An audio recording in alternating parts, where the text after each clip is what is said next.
Chapter 9, Light Reflection and Refraction. These are the important topics not for the student, also for the new teachers.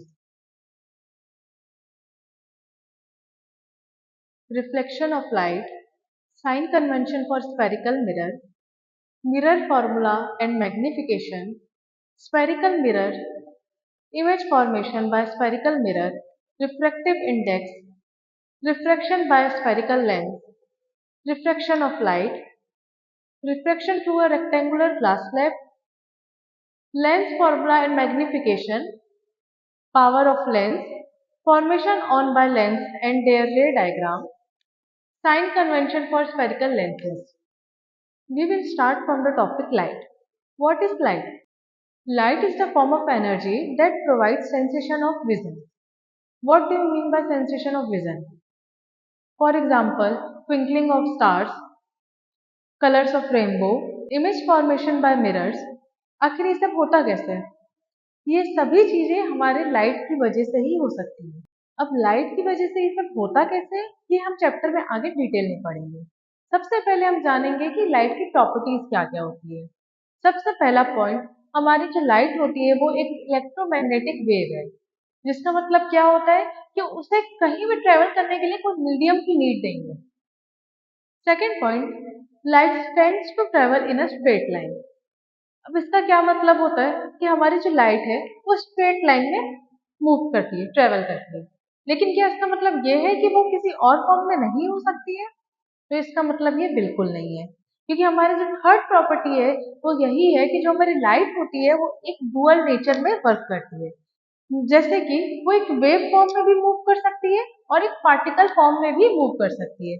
जब वो एक particle form में move करती है तब वो एक स्ट्रेट लाइन में मूव करती है। Fourth point, light cast shadow. अब इसका क्या मतलब है कि जहां भी रोशनी होती है, लाइट होती है, वो अपनी एक शैडो तो बनाती है। आप धूप में रहते हो, जब आपके ऊपर डायरेक्ट लाइट पड़ती है तब क्या होता है, शैडो बनती है। अब डिटेल में समझते हैं कि रिफ्लेक्शन क्या होता है। Bouncing back of light when it strikes on a polished surface like a mirror. अब इसका मतलब आखिर होता क्या है, अभी समझते हैं। मान लीजिए ये हमारी लाइट है, अब ये यहाँ पे फॉल की, इस पे एक पॉलिश सरफेस लाइक मान लीजिए कि एक मिरर है।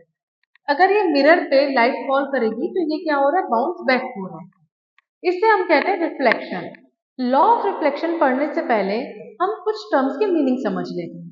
सबसे पहला है हमारा इंसिडेंट रे। अब इंसिडेंट रे आखिर होता क्या है?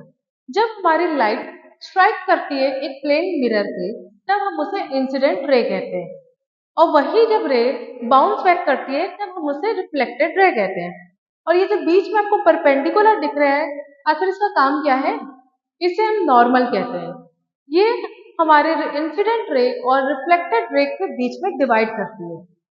अब वही जो इंसिडेंट रे और परपेंडिकुलर के बीच का एंगल बनता है, जितने डिग्री में वो स्ट्राइक करती है, उसे हम एंगल ऑफ इंसिडेंस कहते हैं।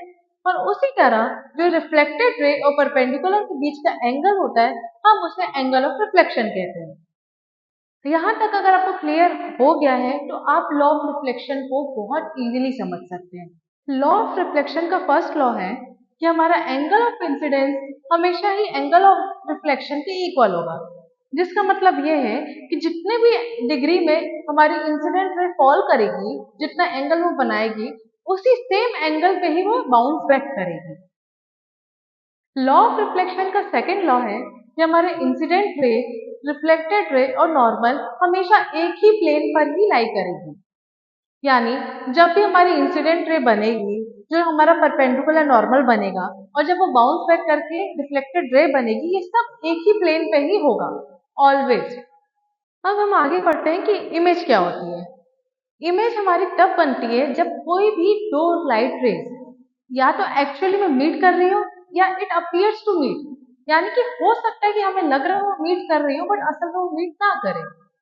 अब इसी को समझते हैं हम लोग रियल इमेज और वर्चुअल इमेज के डिफरेंस से। हमारी रियल इमेज तब बनती है जब दो लाइट एक्चुअली इंटरसेक्ट करती हैं, और हमारी जो वर्चुअल इमेज है वो तब बनती है जब वो अपीयर करती है कि वो इंटरसेक्ट कर रही है। वहीं हमारी रियल इमेज जो बनती है वो हमेशा इन्वर्टेड बनती है, यानी उल्टा बनती है। और जो हमारी वर्चुअल इमेज होती है वो हमेशा इरेक्ट रहती है, मानी स्ट्रेट रहती है। और उसी का हम एग्जाम्पल देख सकते हैं कि जो हमारी रियल इमेज होती है जब हम मूवी देखने जाते हैं, तो जब हम सिनेमा हाउस में रहते हैं जो स्क्रीन पे प्ले होता है वो एक रियल इमेज का ही एग्जाम्पल है। और उसी तरह जब हम अपने घर में मिरर के सामने खड़े रहते हैं, अपने आप को देखते हैं प्लेन मिरर में, वो एक वर्चुअल इमेज का एग्जाम्पल होता है। आज का टॉपिक यही एंड होता है। आगे के टॉपिक्स हम नेक्स्ट क्लास में करेंगे। इस चैप्टर से रिलेटेड सारे इंपॉर्टेंट क्वेश्चन हम चैप्टर के एंड में करेंगे।